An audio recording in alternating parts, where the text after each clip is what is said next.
Well interaction. So we do only use the animals that are predictable and safe to use for this type of interaction.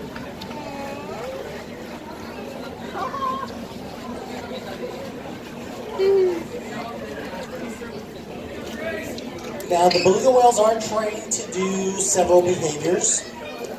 During this interaction here, you'll see some of the simpler, cute behaviors that they are able to do. Just like with the killer whales, the dolphins, the pilot whales, the California sea lions, using a system of positive reinforcement is how we are able to teach these animals behaviors.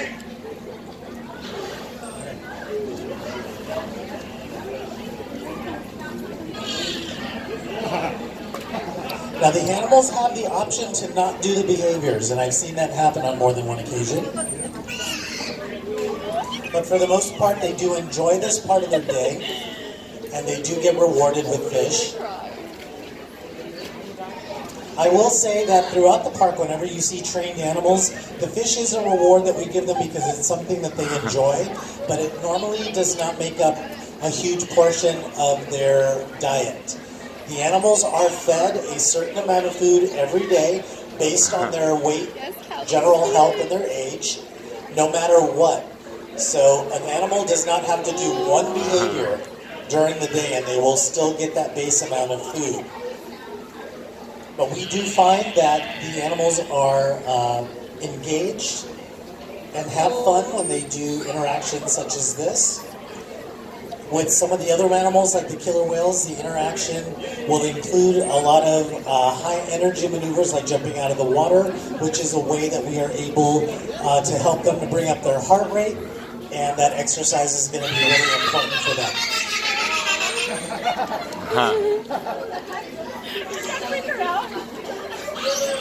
So just like with the whales and dolphins that you've probably already seen, the beluga whales are able to make vocalizations. Now, although I am saying vocalizations, with the word vocal being the root word of that, they are not using their vocal cords because they don't have vocal cords.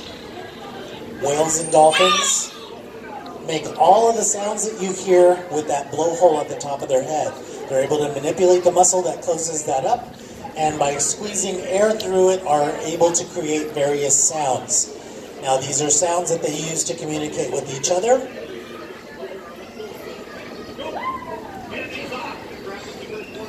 And beluga whales make a very, very wide variety of these vocalizations.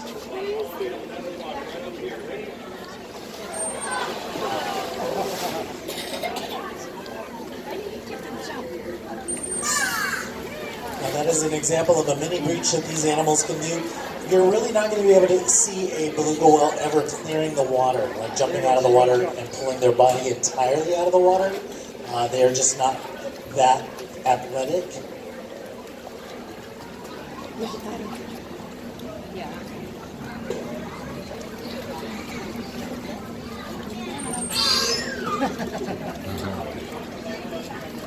This one is not going to go. Did she get caught up?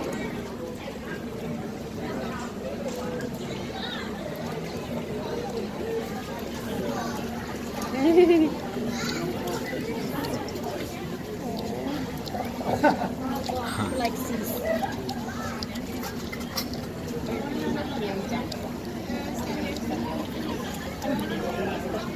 Take pictures while I'm so you're good.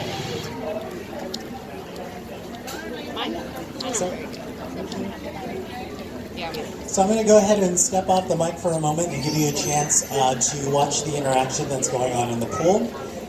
Look for some of the visual cues I've been talking about, the fact that they use hand signals to ask the animals for certain behaviors.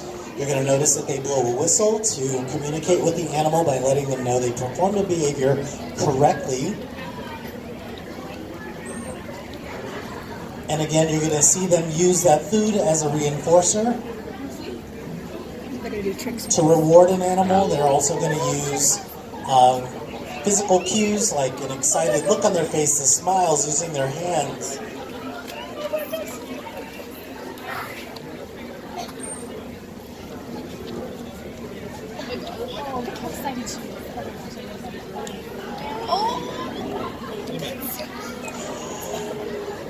As you make your way through Bay Station Wild Arctic, you will eventually get to see underwater viewing for the beluga whales here. We also have Arctic ring seals and walruses here. We do not have polar bears, so don't look for them. You'll be looking for a really long time. We do have Arctic ring seals, and we have Pacific walruses. Fish breath.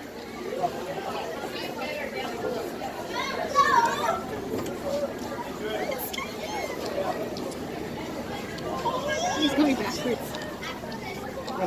Look at you.